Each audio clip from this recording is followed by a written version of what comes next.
할렐루야. 할렐루야. 아멘. 우리 옆에 있는 분들하고 앞뒤로 한번 인사 한번 하겠습니다. 우리 주님 부활하셨습니다. 인사하겠습니다. 우리 주님 부활하셨습니다. 네. 자, 이렇게 또 얘기합시다. 그 부활이 나의 부활입니다. 시작. 그 부활이 나의 부활입니다. 할렐루야. 아멘. 주님의 부활은 그냥 하나의 소설이 아니라 실질적으로 우리의 삶 가운데 일어나고 있는 귀한 역사인 줄로 믿습니다. 이제 어떤 이야기를 제가 이렇게 그 칼럼 속에서 보게 됐는데, 뱀은 이제 개구리를 상당히 좋아한대요. 그래서 뱀이 개구리를 보면 이렇게 잡아먹는데, 똑같은 개구리과 같지만 잡아먹지 않는 게 두꺼비래요. 두꺼비를 잡아먹지 않는다는 거예요. 근데 두꺼비를 잡아먹지 않으니까 이제 서로 이제 두꺼비도 약간 독이 있잖아요. 그러니까 안 먹는데요. 근데 두꺼비가 가끔 뱀 앞에 와서 이렇게 시비를 거는 것처럼 막 알짱알짱거리고 막 난리를 치고 막 그러면 이 뱀이 갑자기 화가 나가지고 순식간에 뱀이 두꺼비를 확 삼킨대요. 두꺼비, 그러니까 어떻게 보면 상당히 허망한 죽음이죠. 왜 까불다가 그냥 이렇게 죽었을까, 이렇게 했을까. 근데 조금 지나서 며칠이 되면 두꺼비가 이제 죽었잖아요. 근데 뱀 몸에서 이제 새끼 이제 두꺼비들이 이제 뛰어나오는 그 상황이 발생을 한다는 거예요. 제가 그 컬럼을 보면서 놀랐어요. 이게 가능한가? 그러니까 뱃속에서 계속 있다가 나온다는 거예요. 그래서 그럴 수도 있구나. 그러니까 모든 두꺼비가 다 그런 건 아니래요. 그러니까 원래 두꺼비도 나름대로 이제 올챙이가 있나요? 두꺼비도 그런가요? 네. 아무튼 그런 과정이 있어야 되는데, 독특한 그런 두꺼비도 엄마 뱃속에서 올챙이 시절까지 같이 있다가 태어나는 그런 두꺼비들이 있다는 거예요. 그러면 일부러 얘네들이 그 안에 있다가 거기에서 밖으로 뛰어나오는 가장 안전한 그 도구가 된다는 거예요. 그냥 그 생각이 들었어요. 뭐냐면 사망이 생명을 삼키는 거예요. 그리스도 예수를 사망이 삼켜요. 하나님의 아들을 삼켜요. 그러니까 죽은 것 같아요. 끝난 것 같아요. 야, 이건 끝났다. 이건 정말 죽음에 예수님이 끝나버리셨구나 라고 생각을 하는데, 어느 순간 하나님께서 예수 그리스도를 통해서 죽음을 뚫고 나오게 하시는 놀라운 역사를 일으키신다는 사실이죠. 이것이 어떻게 보면은 우리 인생 가운데 진 것 같지만 승리의 모습으로 드러나게 하는 하나님의 역사라는 생각이 들더라고요. 여러분, 세상에는요, 우리가 감당하지 못할 것들이 얼마나 많이 있습니까?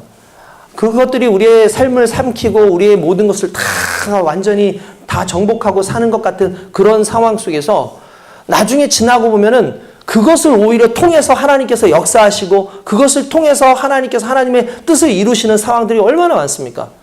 오늘날에 수많은 사람들이 간증하는 내용을 보죠. 이것 때문에 힘들었다. 이것 때문에 고난이 있었다. 이것 때문에 고통스러웠다라고 얘기지만 그 다음에 그들이 기도하고 시간이 지나고 난 다음에 그들의 믿음이 더 커져 있는 걸 발견해요. 무슨 말이냐면 그 고난 중에서 발견되어지는 하나님의 은혜. 그 고난을 이기고 하나님을 끝까지 잡을 수 있었던 그 신앙의 승리를 이야기할 때가 정말 많죠. 그래서 결국 기독교는 승리의 종교다. 기독교는 죽음으로 끝나는 것이 아니라 생명으로 하나님의 영광을 드러내는 종교다. 이게 다른 종교하고는 다른 우리 기독교만의 하나의 실체고 그 능력이라고 저는 믿습니다. 옛날에 오카노 목사님께서 그 돌아가시기 전에 부활절 설교를 한번 하신 적이 있으셨어요. 그 부활절 설교를 하실 때에 예수의 부활을 우리가 경험하게 되면 우리에게 생기는 세 가지에 대한 부분을 이야기해 주시더라고요. 그게 고린도전서 15장에 나와 있는 내용을 가지고 얘기했는데, 첫 번째가 뭐냐면 죽음에 대한 승리자의 눈을 갖게 된다라는 거였어요. 죽음에 대한 승리자의 눈. 솔직히 우리가 세상 가운데 가장 두려운 게 뭡니까? 우리가 살면서 실은 죽음이에요. 그렇죠? 여러분 그렇지 않습니까? 우리 농담 삼아서 어떤 사람이 그런 얘기 하더라고요. 더 이상 못 살겠다. 정말 내가 죽어야지. 진짜 생각을 하고 정말 목을 매달라고 이렇게 해서 목을 매달았대요. 진짜 매달았어요. 대롱대롱 하는데 죽으려고 그러는데 막 발버둥을 막 치지 않습니까? 근데 다행히 줄이 생각보다 이게 좀 약해가지고 뚝 떨어졌어요. 그러면서 이 사람이 딱 하는 소리가 아유 죽을 뻔했네. 이 얘기를 했다는 거예요. 죽으려고 했던 사람도 정작 죽음 가운데 있으면 죽음의 그 두려움을 느끼게끔 되어 있는 거죠. 우리가 솔직히 죽음에 대한 두려움을 많이 느끼지 않습니까? 길을 가다가도 차도 쪽에 서지 않고 인도 쪽으로 서는 이유 뭐예요? 차가 와가지고 다치면 내가 죽을 수도 있으니까 그런 거 아닙니까? 우리가 건강검진을 받는 이유가 뭡니까? 죽을까 봐요. 그러니까 모든 사람들은 솔직히 죽음에 대한 두려움과 공포를 가지고 살아갈 수밖에 없는 거죠. 그러니까 어떻게 보면 우리 인생의 최후의 승자는 실은 죽음이에요. 그러니까 죽음을 이길 자가 없어요. 우리가 열심히 운동하고 열심히 보약 먹고 영양제 먹어요. 물론 그것을 통해서 우리가 잠시 우리의 생명을 조금 더 유지할 수 있고 조금 더 건강을 누릴 수는 있을지 모르겠지만 결국 인간은 죽음 앞에서는 다 사라져버리고 다 죽을 수밖에 없는 그 운명을 가지고 태어난 겁니다. 그러니까 어떻게 보면은 최종 승자가 죽음이다.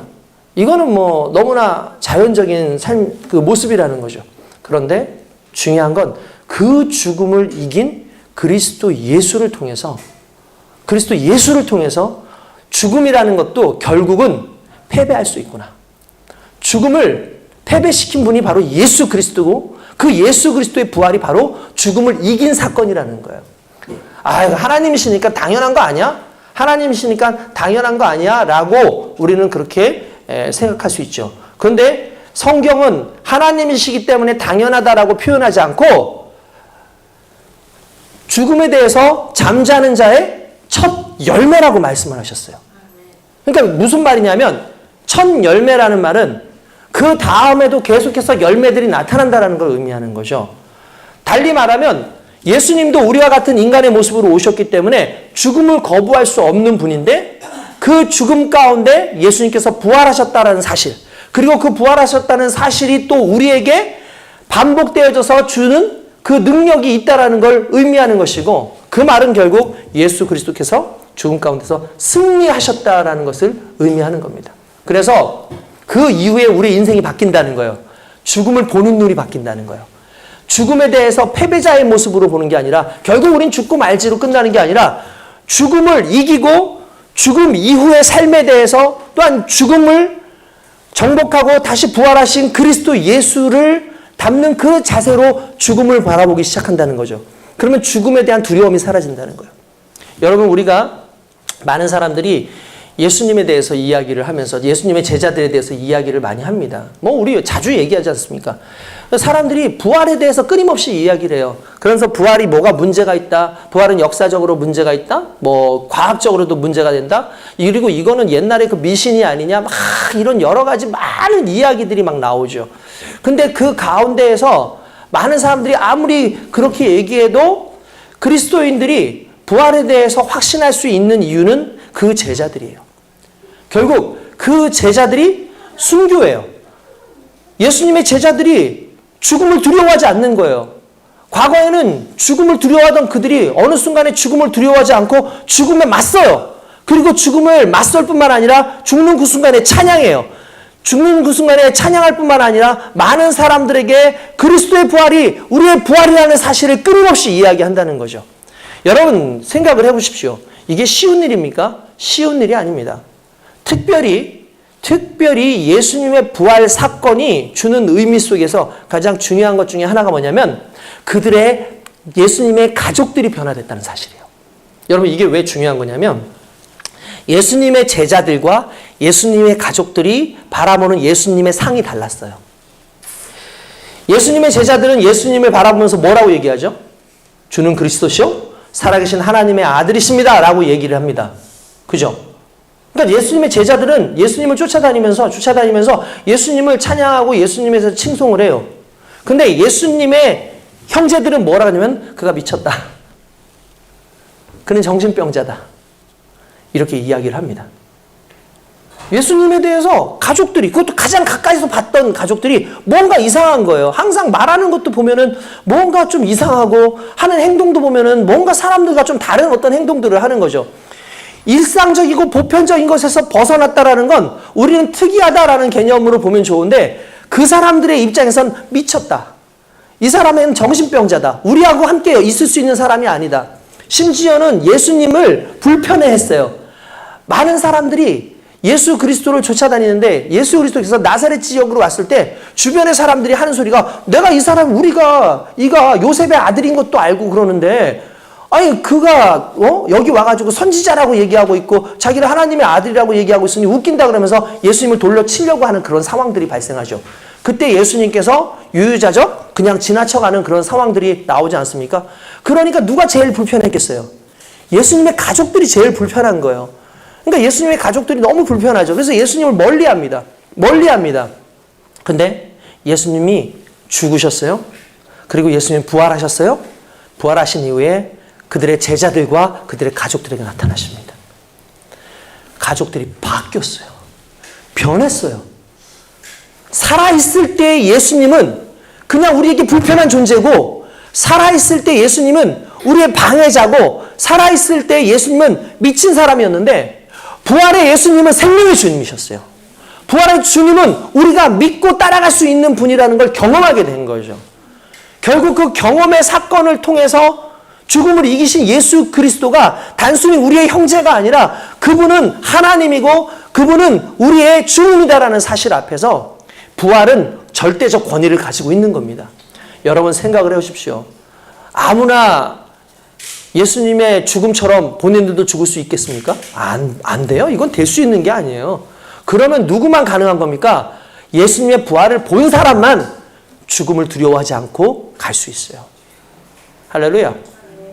그 죽음 앞에서 오늘 저와 여러분들이 정말 하나님의 부활의 놀라운 역사에 참여하고 있다는 사실 앞에 감사하시길 주님의 이름으로 축원드립니다. 할렐루야. 여러분 그렇습니다. 우리는 그렇게 하나님의 말씀 가운데에서 우리에게 언급하여 주신 그 부활의 사건을 믿음으로 받고 그 믿음으로 받는 동시에 나도 그 부활의 삶을 살아야 된다는 사실을 깨달아야 된다는 사실이에요. 그래서 우리는 예수를 믿으면 그렇게 승리자의 눈으로 더 이상 죽음을 두려워하는 것이 아니라 죽음 앞에서도 담대함으로 살아갈 수 있다는 거죠. 뿐만 아니라 우리는 흔들리지 않는 삶을 살게 되어 있어요. 우리는 항상 흔들리죠. 항상 믿음 안에서 흔들리고 여러 가지 상황 가운데 흔들리고 예수님이 옆에 계시는데도 불구하고 죽을까 봐 예수님 어떻게 하면 좋습니까? 라고 말하는데 어느 순간 우리가 견고해져요. 강해져요. 그러니까 부활의 주님을 만나고 나면 우리는 강력한 존재가 된다는 것을 의미하는 겁니다. 할렐루야. 뿐만 아니라 예수님을 만나게 되면 어떻게 되는 줄 아십니까? 예수님이 우리에게 맡겨주신 일에 집중하기 시작하는 거예요.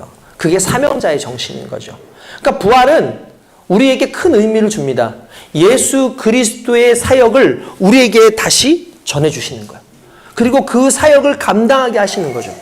이게 상당히 중요한 예수님의 부활 이후에 우리의 삶의 모습이다라는 걸 일단 우리가 볼 필요가 있다라는 거예요. 할렐루야. 여러분 그렇습니다.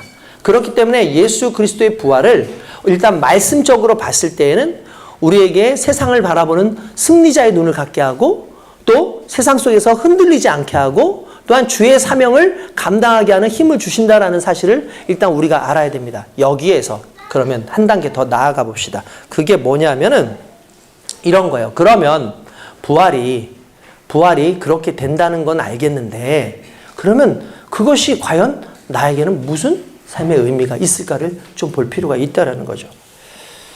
어떤 장로님을 목사님이 만나셨대요. 이제 부활주일이니까 부활절 예배를 드리고 나서 인사를 이렇게 한 거예요. 장로님이 만나가지고 아유 할렐루야 우리 예수님 부활하셨습니다. 할렐루야 하면서 하니까 이 장로님이 좀 믿음이 좀 시들시들해졌는지 갑자기 그렇게 얘기해요. 부활절은 잘 보냈는데요. 정작 저는 부활의 삶을 살지 못해서 문제입니다. 이렇게 얘기를 하더라는 거예요. 근데 이 목사님이 생각을 해보니까 그게 단연 그 장로님만의 문제가 아니라 모든 사람들의 문제일 수 있다는 거예요. 부활절은 잘 지내서 우리가 오늘 부활을 얘기합니다. 근데 오늘 이벤트로 끝날 수 있어요.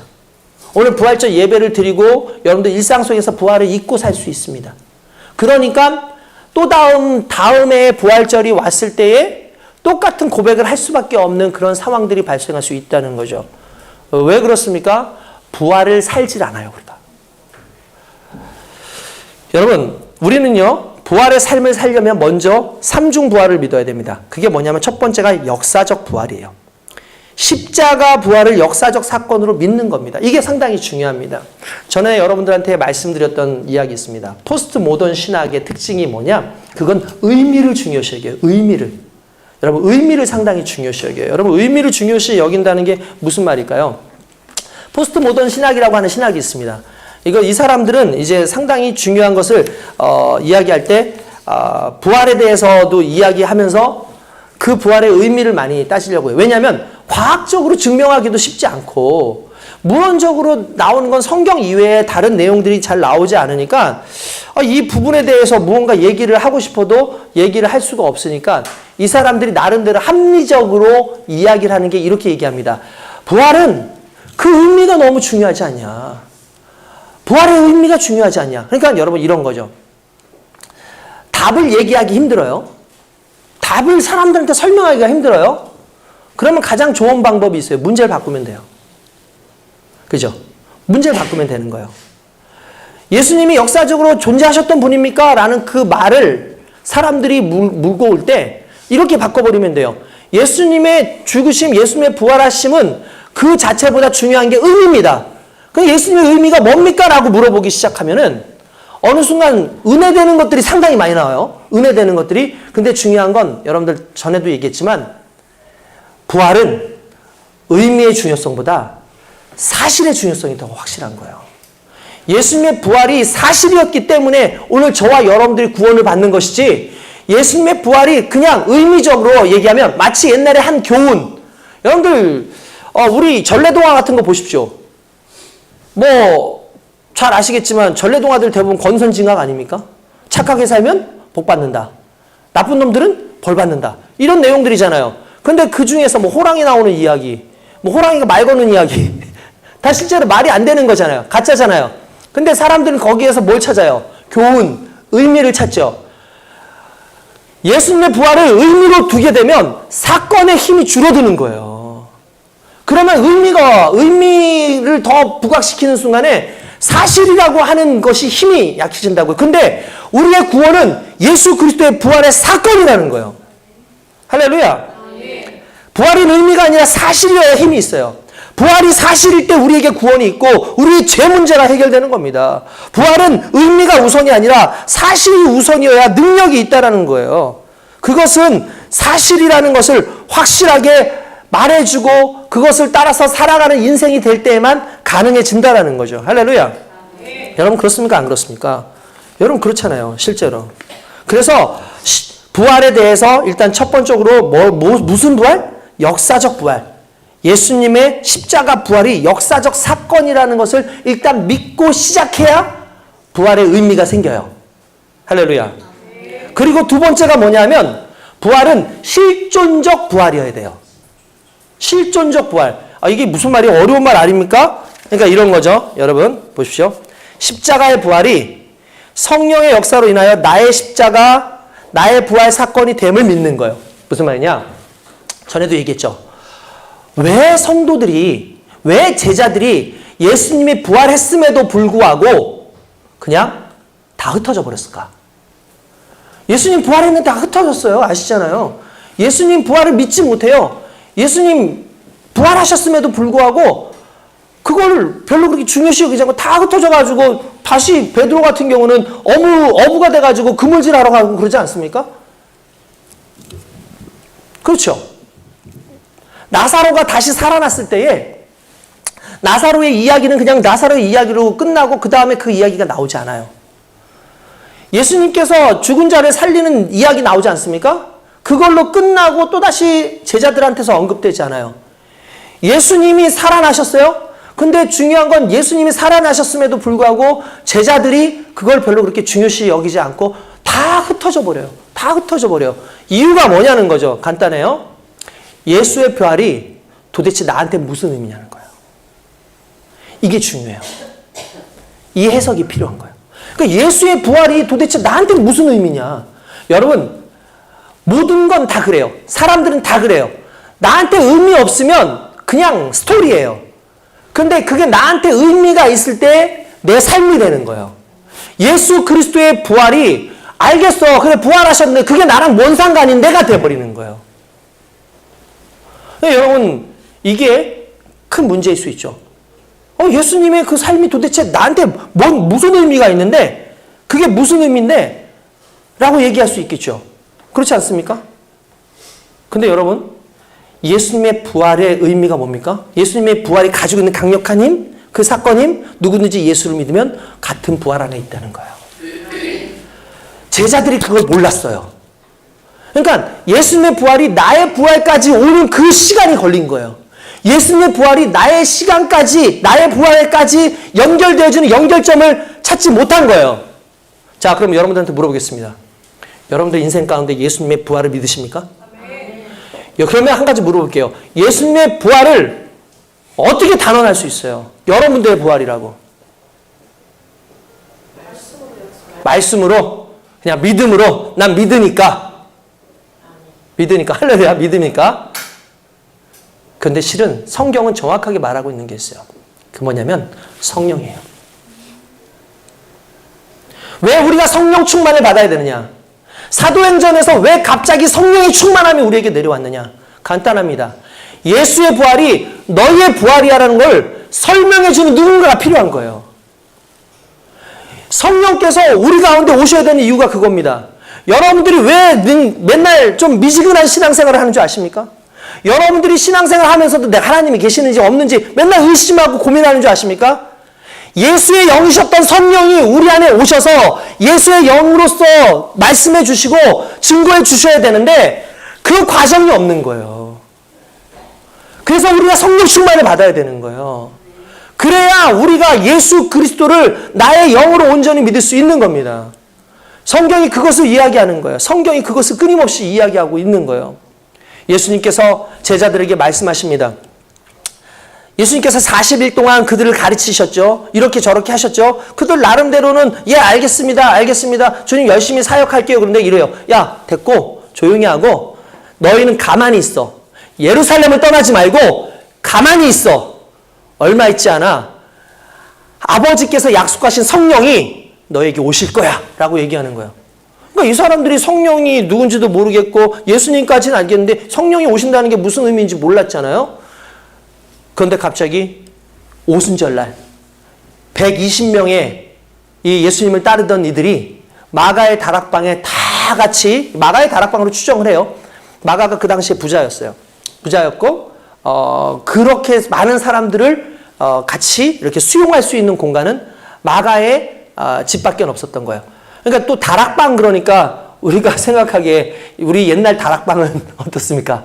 저는 옛날에 예전에 저 어렸을 때 저 진짜 옛날에 어렸을 때 저희 그 어머님 운영하시던 그 식당에 이렇게 사다리를 타고 올라가는 방이 하나 있었어요. 기억하시는 분 모르겠는데 제가 옛날에 그 사다리 타고 올라가다 떨어져가지고 막 울고 막 그런 적도 있는데 마침 그때가 또 크리스마스 근데 이렇게 열면 다락방이 이렇게 딱 있었어요. 그러니까 다락방에서 우리가 잠도 자고 이렇게 좀 사는 적이 있었어요. 그러니까 거기가 진짜 좁아요.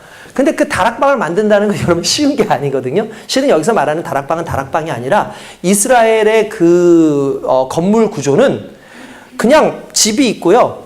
집이 있으면 축사도 그 안에 있어요. 축사도 그 안에 있어서 이쪽은 제가 살고 우리가 살고 그리고 사다리를 타고 이렇게 올라가잖아요. 그러면 그냥 옥상 같은 데가 나와요. 그게 다락방 같은 거예요. 이제 거기에 이제 돈이 있는 사람들은 이제 위에를 뭘 막아가지고 비를 좀 막기도 하고 그래서 거기 공간으로 쓰는 거죠.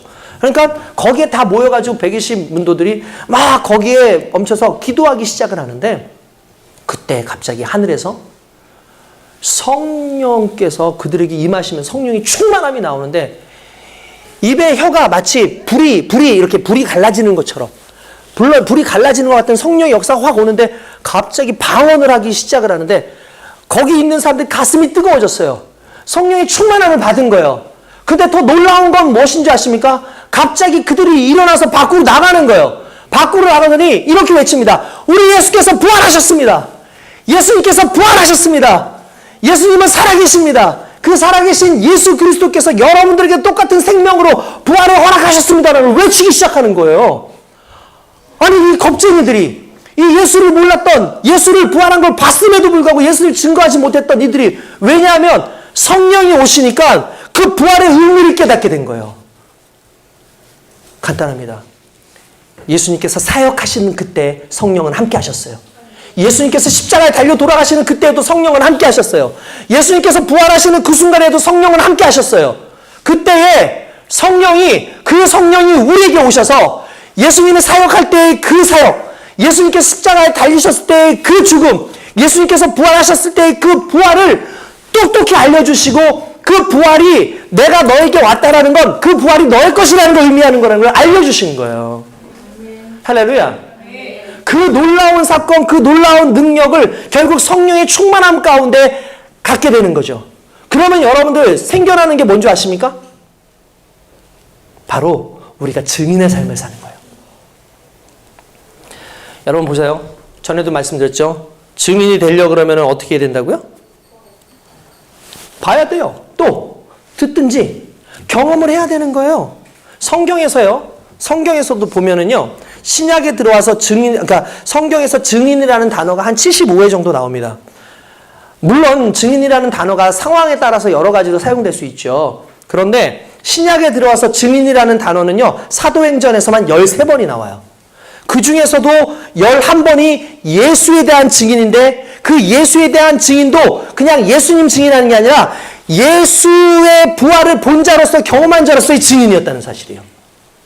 그러니까 오늘날 여러분 예수 믿으면, 하나님 믿으면, 성령 받으면, 많은 사람들이 착각하는 게 뭐냐면 성령 받으면 방언한데, 성령 받으면 귀신도 내어쫓는데, 성령 받으면 이런 일이 이루어진대, 성령 받으면은 정말 부자도 될 수 있대, 잘 될 수 있대, 막 예언도 할 수 있대. 그게 성령 받는 목적이라 생각하지만, 우리가 잘 아는 사도행전 1장 8절에 이렇게 나옵니다. 너희가 성령을 받으면 예루살렘과 온 유대와 사마리아 땅까지로 내 증인이 되리라. 할렐루야. 성령이 마지막 때 우리에게 오시는 목적은 하나예요. 우리로 하여금 부활의 증인되게 하시는 거예요. 그러니까 오늘 솔직히 예수를 나는 못 믿겠어요, 부활의 주님을 못 믿겠어요 라고 말하는 건 성령께서 나와 함께 하고 있지 않아요 라는 말하고 똑같은 거예요. 그냥 의지적으로 믿고 있는 거예요. 그냥 믿음으로 믿고 있는 거예요. 그런가 보다 하고 믿고 있는 거예요. 근데 그 사건이 아니라 성령이 임하셔서 그 예수의 영이신 성령이 내게 오셔가지고 당신을 증거하게 하시는 거죠. 왜 증인이라는 말을 하실까요? 성령이 보셨거든요. 성령이 들으셨거든요. 성령이 경험하셨거든요. 그 영이신 성령이 나와 함께 하시는 순간 내가 예수를 보게 되고, 부활의 예수를 보게 되고, 2000년이 지났음에도 불구하고 부활의 예수를 보게 되고, 부활의 예수의 음성을 듣게 되고, 부활의 예수를 경험하고 십자가의 사건과 그 부활의 놀라운 사건이 내 거라는 걸 경험하게 되는 거예요. 할렐루야. 그 역사가 일어날 때 참신앙인이 생기는 겁니다. 할렐루야. 여러분, 결국 부활은 성령과 상당히 밀접한 관계가 있다는 거예요. 부활의 사건을 정말 부활의 사건으로 경험하기 위해선 성령이 우리 가운데 충만해져야 됩니다. 그 부활의 사건이. 할렐루야. 여러분, 그렇습니다. 보고 듣고 경험한 자. 우리가 예수 그리스도를 보지 않았잖아요. 예수 그리스도의 말씀을 듣지 않았잖아요. 예수 그리스도를 경험하지 않았잖아요.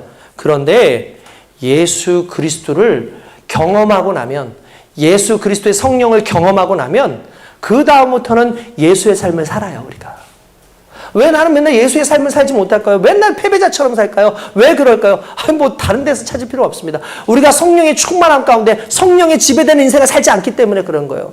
성령 충만은 성령의 임재일 뿐만 아니라 성령이 나를 100% 나를 주장하시는 거예요. 나를 주관하시는 거, 내 주인이 되는, 성령으로 가득 차 있는 삶인 거예요.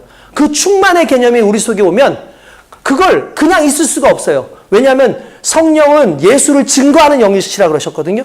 성령이 내 안에 오는 순간에 예수를 증거하게 되죠. 이들이 옛날에 예수님께서 하셨던 말씀, 야, 내가 언제 다시 부활할 거야. 야, 내가 다시 살아나는 거 너희가 보게 될 거야. 너희가 보게 될 거야. 예수님 말씀하셨는데도 잊고 있었던 그 내용이 성령의 충만함이 오시면서 갑자기 바뀌는 거예요. 그때 예수님 그 말씀하셨는데 이제서야 깨달아지네. 이제서야 깨달아지네. 이게 우리에게 오는 거죠. 그래서 여러분들, 부활절을 그냥 부활절로 생각하지 마십시오. 예수님 부활하셨다로 끝나면 안 됩니다. 그 예수가 나와 함께 하시고 내 주님이시고 내가 함께 부활하고 그 부활의 역사함 가운데 성령이 오늘 나에게 역사하셨다는 걸 믿고 다시길 주님의 이름으로 축원드립니다. 그래서 부활을 꿈꾸는 사람들은요, 성령의 충만함 가운데 있어야 돼요. 성령의 충만함 가운데 거할 뿐만 아니라 성령께서 우리에게 임하시면 그 임하심의 역사는 그냥 단순하게 성령 임해서 무엇인가 내가 할 수 있다의 개념이 아니라 나의 자격이 바뀌는 거예요. 죽음으로 끝나버려 인생이 성령 안에서 하나님의 자녀의 자격을 얻게 되는 것이고, 죽음으로 끝날 수밖에 없던 우리의 인생이 영생을 얻은 인생으로 바뀌었다라는 걸 성령을 통해서 우리가 알게 되는 겁니다. 아멘. 할렐루야. 아멘. 그러니까 여러분, 그게 바로 실존적 부활이에요. 실존적 부활. 예수의 부활과 나의 부활 사이에 어떤 아무런 관계도 없는데 성령이 딱 오시는 그 순간에 예수의 부활이 네 부활이야. 예수의 부활이 예수의 영생이 너의 영생이야를 알려주시고 그분이 확증하시고 보증하신다는 거예요. 그러니까 우리가 성령 충만 받아야 돼요, 안 받아야 돼요? 받아야죠. 성령께 간구해야죠. 성령님, 나의 주인이 되어주십시오. 그 부활이 내 부활이 되길 원합니다. 성령님, 나의 주인이 되어주십시오. 기도하고 바라고 그것을 충만히 경험하기 위해서 여러분, 하나님께서 우리에게 허락하신 그 생명을 내가 누리기 위해서 나는 아무것도 아닙니다. 나는 부족합니다. 나는 아무것도 할 수 없습니다. 그러나 성령이 오시면 그분이 가능하게 하십니다라는 그 믿음을 가지고 성령을 갈망하는 그 갈망하는 모습이 오늘 저와 여러분들에게 있어야 될 줄로 믿습니다. 그렇게 되면 어떻게 되는 줄 아십니까? 아까 전에 그랬죠. 제가 역사적 부활을 믿어야 된다. 실존적 부활을 믿어야 된다. 맨 마지막입니다. 현재적 부활을 믿게 됩니다. 할렐루야. 현재적 부활이라는 게 뭡니까? 내 안에 솟구치는 죄와 허물에 대한 십자가에 죽고 내 안에 그리스도가 지금도 살아계실 뿐만 아니라 2000년 전에 예수님의 그 모습이 지금 내 삶 가운데 있다라는 걸 믿고 지금 부활로 살아가는 거예요. 우리는 자꾸 죽은 다음에 부활을 자꾸 생각하잖아요. 그렇지 않아요. 우리는 이미 부활로 살아가고 있는 거예요. 부활의 주님으로 살아가고 있는 것이고 부활의 인생으로 지금 살아가고 있다라는 거예요. 여러분, 그걸 믿으시길 주님의 이름으로 축원드립니다. 매 순간 나는 이미 부활로 살아가고 있구나. 물론 우리의 육신은 살아있지만 우리의 육신은 이렇게 있지만 그러나 이미 부활하신 그리스도와 함께 그 부활의 영생으로 살아가고 있다는 사실을 믿고 달려가는 그 능력이 오늘 저와 여러분들에게 있어야 될 줄로 믿습니다. 그리고 그들에게 요구되어지는 삶이 바로 증인의 삶인 거예요.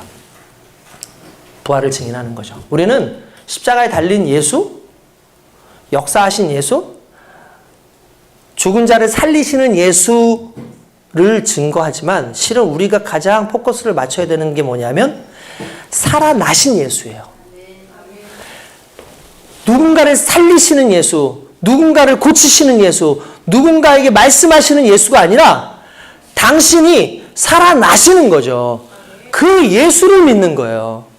그 예수 안에 내가 있다는 걸 의미하는 거거든요. 그러니까 예수가 사는 게 내가 사는 거예요. 왜? 나는 예수 안에 있으니까. 그가 내 안에, 내가 그 안에 있는 그 순간에 하나님의 뜻과 하나님의 말씀이 우리 속에서 역사해서 그걸 이끌어가는 거죠. 할렐루야. 아멘. 오늘 이 말씀이, 이 부활의 사건이 여러분들 가슴 가운데 찔림이 있기를 원합니다. 오늘 이 말씀을 듣고도 여러분들 마음이 어떻습니까? 냉랭하십니까? 여러분 항상 그렇습니다. 의지적인 결단도 상당히 우리에겐 중요해요. 성령에 대한 의지적인 부분, 하나님 아들 예수 그리스도의 죽음과 이런 모든 부분에서 내가 가져야 될 의지적 믿음의 영역이 또 필요합니다. 똑같은 상황이지만 두 가지가 나와요. 예수님께서 살아나셨다. 그 예수님을 우리가 죽이지 않았느냐. 그런데 예수님께서 부활하셔서 살아나시고 예수를 믿는 모든 자들에게 성령의 충만함을 주시고 그러면 너희의 인생도 변할 것이다 라고 얘기를 하는 그 순간에 성경에 오늘 읽은 성경의 내용 중에 재밌는 내용이 나와요. 그들이 마음에 뭐하여? 찔려. 그들이 마음에 찔려. 마음이 찔린 거예요. 여러분들 성경 한번 보십시오. 37절에 이렇게 나옵니다. 36절부터 보면 그런즉 이스라엘 온 집은 확실히 알지니 너희가 십자가에 못 박은 이 예수를 하나님이 주와 그리스도가 되게 하셨느라 하니라. 할렐루야. 그러니까 이렇게 얘기합니다. 그들이 이 말을 듣고 마음에 찔려. 마음에 찔려 어떻게 돼요? 베드로와 다른 사도들 물으되 형제들아 그럼 우리가 어찌할꼬? 여러분 마음에 찔림이 있으면 감사하십시오. 여러분도 어느 순간 내가 교회를 왔는데 뭔가 죄책감이 느껴져요. 내가 오늘 기도하지 못한 게 죄책감이 느껴져요. 내가 정말 이렇게 살지 못한 게 정말 미안하면 마음에 찔려? 그건 하나님의 은혜입니다. 그건 하나님의 은혜입니다. 근데 똑같은 상황에 스데반이 사람들 앞에 서가지고 설교하기 시작합니다. 너희가 예수를 죽이지 않았느냐? 그러나 그 예수를 믿어야 된다. 예수를 믿어야 된다. 그 예수를 믿고 구원받아야 된다. 라고 얘기를 합니다. 근데 똑같은 단어가요. 그들이 마음에 찔려. 그 다음이 중요해요. 이를 갈거늘. 스데반을 돌로 쳐 죽이니라. 찔리긴 찔렀어요.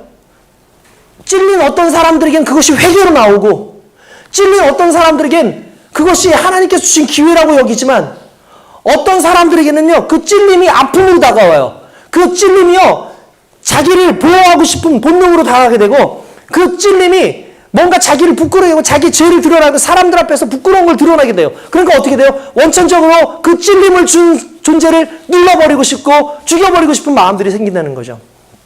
예수를 믿는 것도 마찬가지입니다. 우리가 예수를 믿을 때에도 어떤 사람들은요 똑같은 설교를 하는데 가슴에 울림이 있고 가슴 아픔이 있는데 어떤 사람도 똑같은 말씀이 있는데 그것 때문에 시험 들고 그것 때문에 힘들어하는 사람들도 있어요. 오늘 저와 여러분들이 깨달아야 되는 건 이겁니다. 내 마음 가운데 겸손함이 있는가? 내 마음 가운데 그리스도 예수를 의지하고 있는가? 그리스도 예수에 대한 의지함이 있는 사람들은 마음이 찔리죠. 그래서 회개하죠. 그리스도를 의지하지 않고 내 힘을 의지하는 사람들은 오히려 그리스도의 그런 말들을 거부하고 그렇게 말하는 자들 좀 제발 좀 그렇게 얘기하지 말라고 오히려 때리고 죽이는 일들이 일어나는 거죠. 그래서 믿음도 은혜예요. 그래서 성령이 우리 가운데 오셔야 돼요. 그래야 마음이 녹아요. 그걸 믿음으로 받아들이게 되는 거예요. 여러분들이 마음에 찔려도 여러분들이 놓지 못하고 있는 그것, 그게 뭔지 발견해야 돼요. 내가 마음이 찔리는데도 불구하고 회개하지 못하게 하는 나의 그것, 내가 마음에 찔리는데도 불구하고 여전히 세상 가운데 살 수밖에 없게 하는 그것, 그걸 내려놓는 의지적 결단, 그 순간에 성령이 우리 가운데 오십니다. 오늘 부활의 증인으로서 살아가는 저와 여러분들 성령 충만합시다. 이제 우리 교회가 계속해서 기도해야 될 내용은 그거예요. 성령이여 우리 가운데 임하옵소서. 부활의 영신 성령이여 우리 가운데 임하여 주시옵소서. 나의 이 나태하고 게으르고 또한 무덤덤하고 무감각한 이 믿음의 영역에서 이제 부활의 주님을 믿는 성령의 충만함의 영역으로 갈 수 있도록 성령님 저를 붙잡아 주시고 성령님 저와 함께 하셔서 부활이 부활로서 내 인생 가운데 현재를 살아가는 능력이 되게 하여 주시옵소서라고 우리 끊임없이 기도해야 될 줄로 믿습니다. 우리 시간에 기도하겠습니다.